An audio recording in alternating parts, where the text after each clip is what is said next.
All right, guys, welcome back to another episode of Sky's the Limit Podcast. I'm your host, Mike Doherty, and today we have Nate Helbach from Neutral.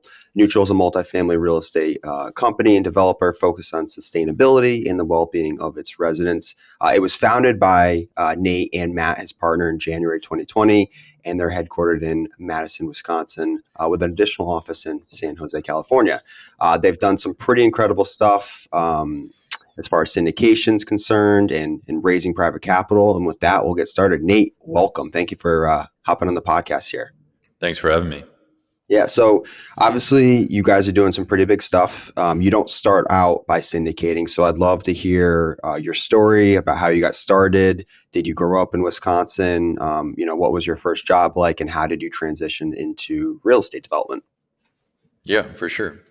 Yeah, so I got started in the industry by working for another real estate developer who was doing ground up multifamily, mostly greenfield sites, kind of suburban developments, 2 floors of concrete and then 4 or 5 floors of stick frame construction. And really learned a lot about development and investment relations, syndication, all that type of stuff there during my tenure. And at the end of 2019, kind of decided to take the leap and start my own firm and really look at how do we build a differentiated product in the multifamily sector. Because I think post kind of 2008, there has been a lot of multifamily that has gone into the market, and a lot of it's the same stuff. It's like you go to North Carolina, or you go to Austin, Texas, or you go to Madison, Wisconsin, or you go to San Francisco, and like all these suburban projects look very similar, right? It's like you got 2 floors of concrete and 4 stories of stick. Units are very similar. Amenities are starting to be similar.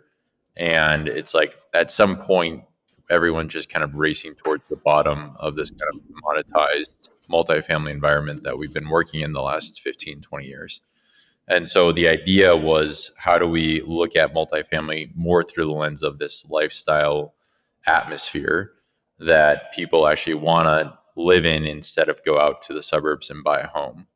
And so that was a really core impetus of why we started Neutral, along with kind of the sustainability initiatives, and really figuring out like, how do we look at this through that lens, and how do we integrate wellness, sustainability, and this kind of more lifestyle project orientated development company. And it's been a really interesting journey along the way the last 5.5 years.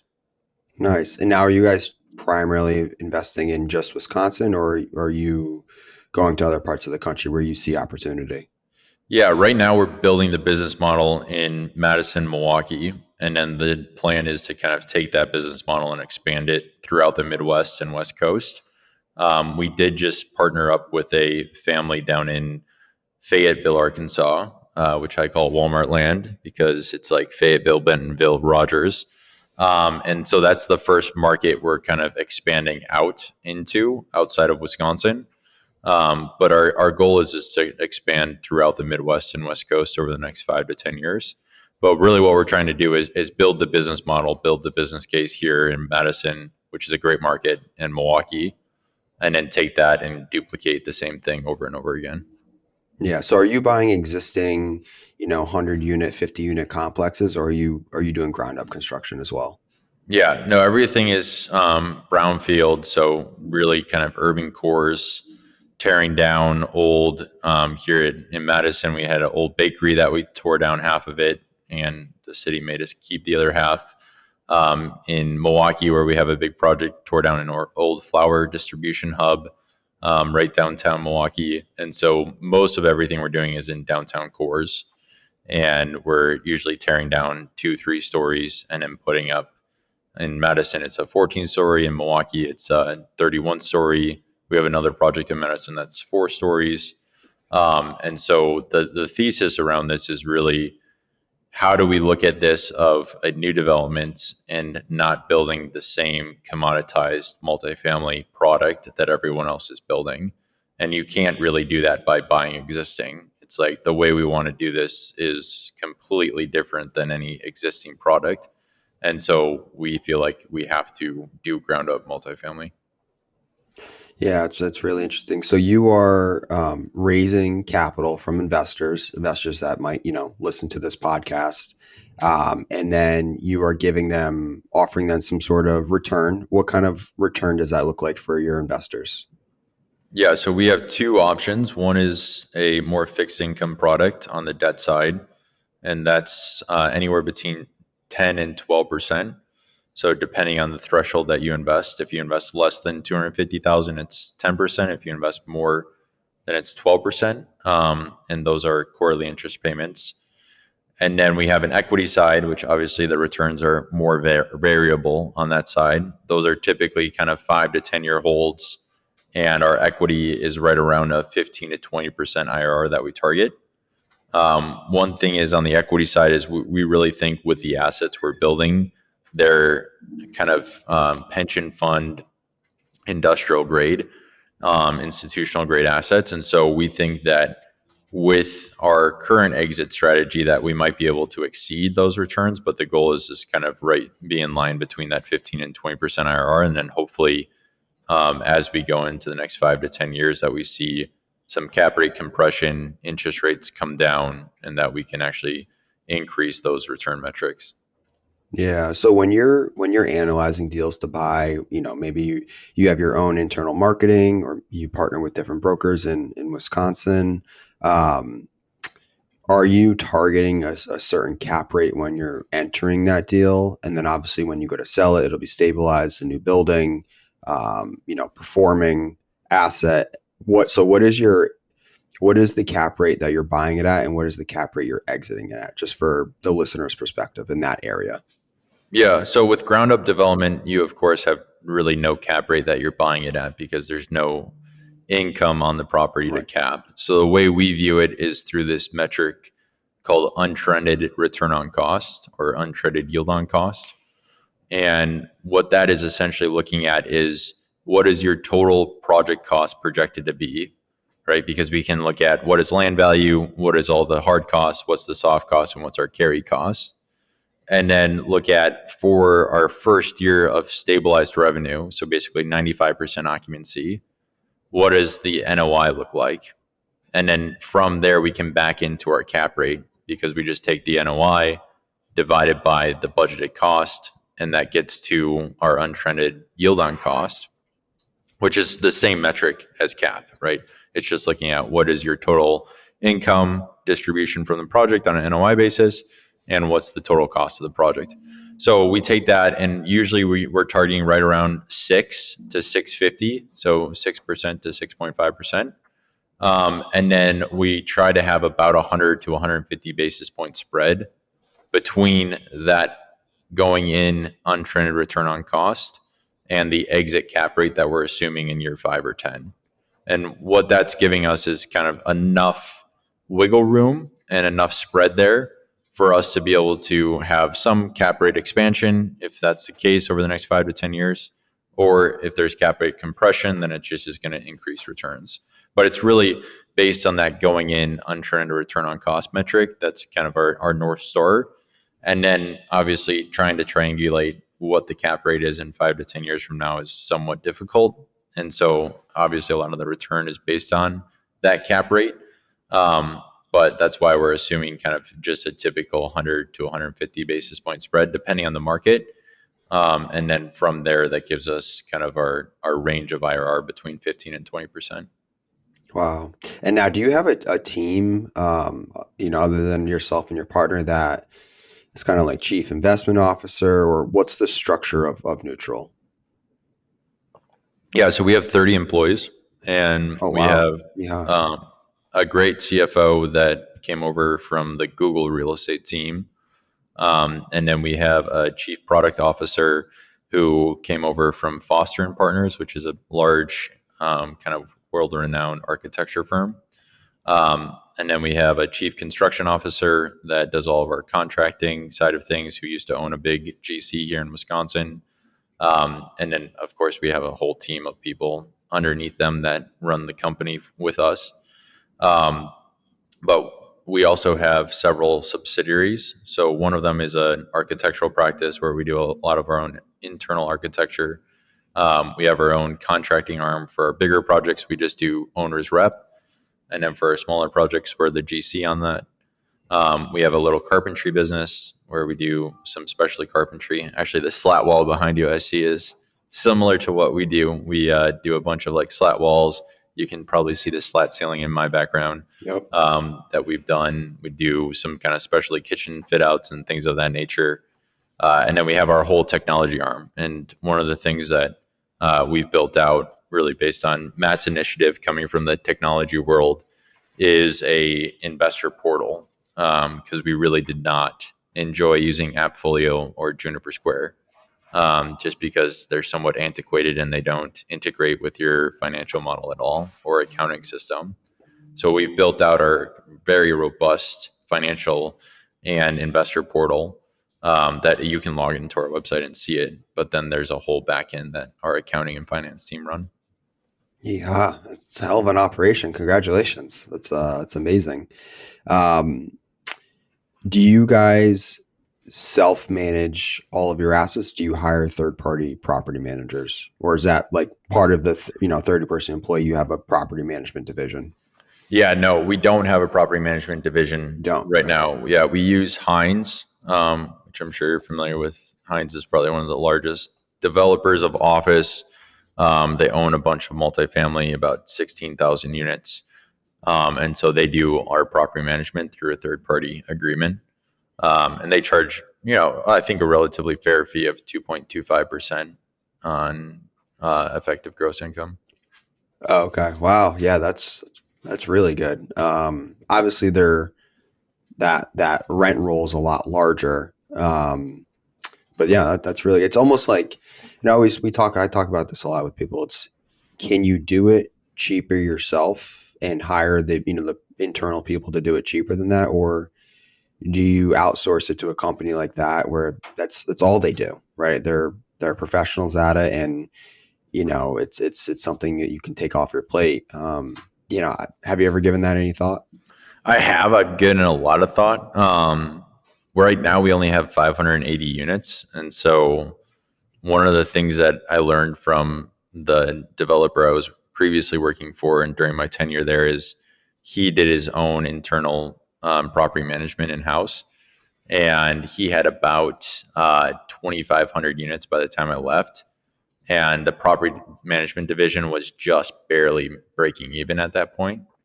And so, one thing that we have looked at is until we get to some sort of critical mass of like 3,000, 4,000 units, it really doesn't make sense to bring it in house.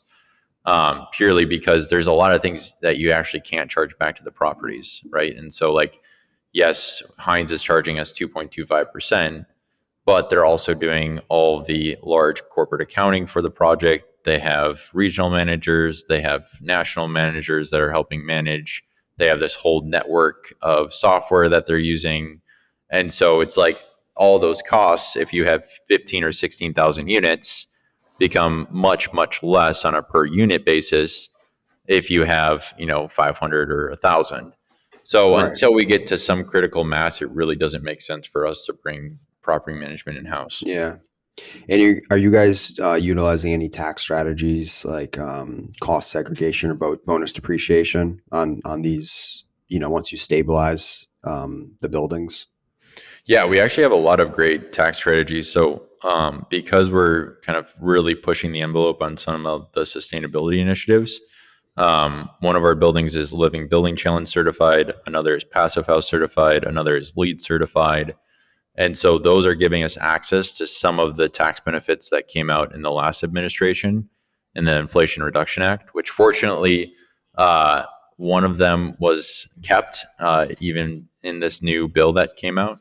And so that one is called 179D, Section 179D, which is an energy efficiency tax credit, which once you place the building in service in the year you open, you get 565 a square foot as a deduction. And so with our buildings, it's pretty good because it's like 400,000 or 500,000 square feet.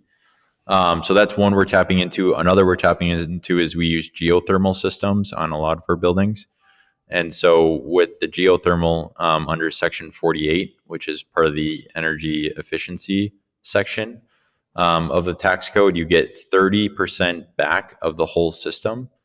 If you source it internationally, if you source it locally, which we are, you get 40% back. Wow. And the beautiful thing is that the accountants, which we use BDO as our accounting firm, they can go in and they can say, okay, it's not just the geothermal system that's part of this, but it's also all the distribution of the geothermal, which then you can take into consideration like all your cooling pipe, all your heating pipe. So you can get that number pretty high. So like on our Milwaukee project that we're currently raising capital for, that's going to be roughly a $45 million tax credit we're getting back once we place the building in service. And then, yeah, of course, we're doing cost segregation. And I mean, what's great about the new bill that came out is bonus depreciation has gone back to 100% as of 2027. Um, so that's going to be huge, Yeah. massive for us and our investors. Oh my God. Yeah. I mean, you're basically, for all the listeners out there, bonus depreciation is you're accelerating. So if a normal building like that is depreciated over what? 30, 27.5 year schedule. 27. Okay.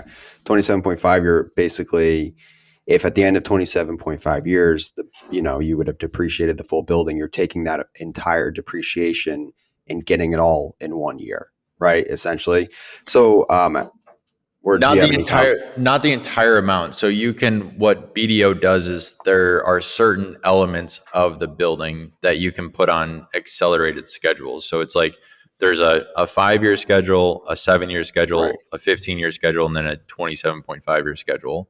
What bonus depreciation does is once you do that cost segregation, which is basically just breaking the whole building into its constituent elements and saying, hey, drywall depreciates on a 10-year schedule, right? Or our flooring depreciates on a 5 year schedule. You can take anything that's not on the 27.5 year schedule and depreciate that in the first year once the building's placed in service. So that's like what they're telling us right now is about 30 to 40% of your hard cost should be depreciated in that first year. Wow.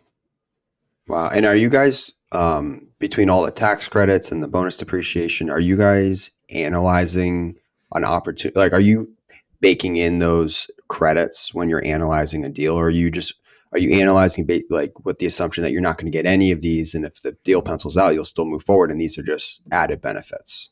Yeah, one of my mentors told me never make an investment because of the tax benefits. So Right. we never make an investment because Because of the tax. policy can change, and it's out of your control.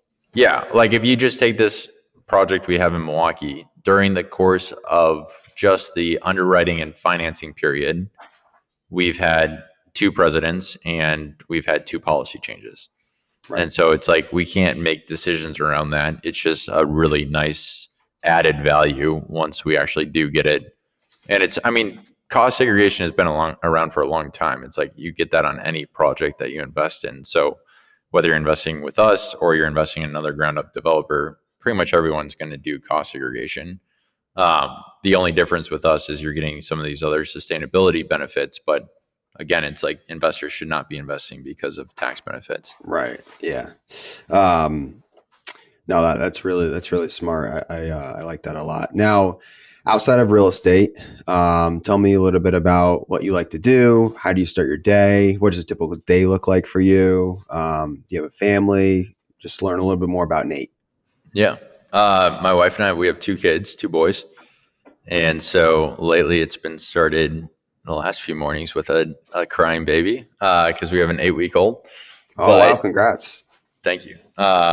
Yeah, but no, typically I get up around 5 and I'll read for a little bit, do some emails, go for a 5 mile run, and then come back, make breakfast for the Casual, kids.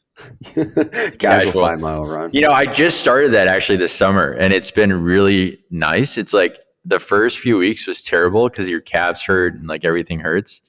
But then you start getting into it and it's like, it's actually really nice to wake up with the sun in your face and like Hmm. be out and just have your mind at ease. So it's Yeah. been keeping me sane as all All the right. different turmoils of being an owner of a company continue. Yep.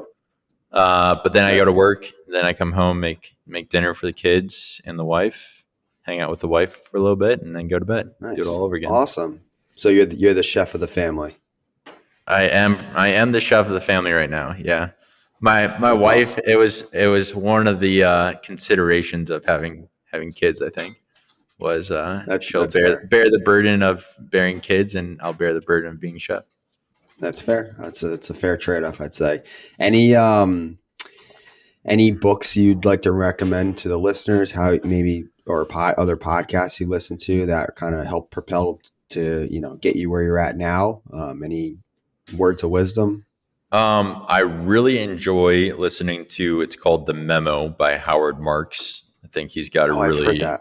I've heard pragmatic that one. view of Yeah. investing in general. Like he does a lot of credit investing. He owns Oak Tree Capital, which I think they have, I don't know, it's hundreds of billions or maybe even a trillion under management. But one of the things that he talks a lot about is like whatever type of investing you do, whether it's stocks, bonds, credit, real estate, it's like have a conviction around a thesis and then stick to it for a long period of time. Like don't come in and out of the market, don't come in and out of real estate because that's a very easy recipe to lose a lot of money. And so I think that like that's one of the things I always try to have as our kind of guiding post. Like, let's look at this for 10, 15, 20 years, not, hey, what are we going to be valuing this property at tomorrow? He also has a few books specifically about that topic that I would recommend.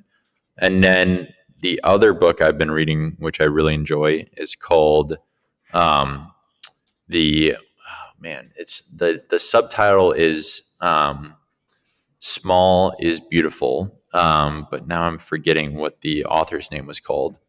But it's basically about environmental economics and all about how like natural capital affects our ecosystem, Hmm. um, which I would definitely recommend because it's a really interesting book. Um, Awesome. but now I'm forgetting what the main title is called. Maybe we It's all can put right. it in the Well, show notes. I'll look at yeah. I'll say I'll look it up and put it in the show notes afterwards. But no, that was awesome. Thank you for sharing your story, where you guys are at now. Congrats on all your success. We'll link it in the show notes. But just for those that are listening, where can they find more about you? Yeah, you can just go to neutral.us and you can hit me up on LinkedIn. I'm pretty responsive to email or the chats in LinkedIn. But if you go to neutral.us and if you're interested in investing, you can just hit invest with us. Or if you're in Madison or Milwaukee, or if you're down in Fayetteville, Arkansas, you can also hit live with us and you can see the different projects we have. Awesome. Well, I appreciate your time. Thank you, Nate. We'll stay on track with the 20 to 25-minute range. And for all the listeners, thank you so much. If you like what you've heard and like to share our podcast, Sky's the Limit, found on Apple, Spotify, and our website. So thanks again, Nate, and congrats on all your success. And yeah, we'll see you soon. Thank you for watching Sky's the Limit. We're always releasing new real estate content. So if there's something you want to hear, be sure to leave a comment. And don't forget to subscribe to our channel.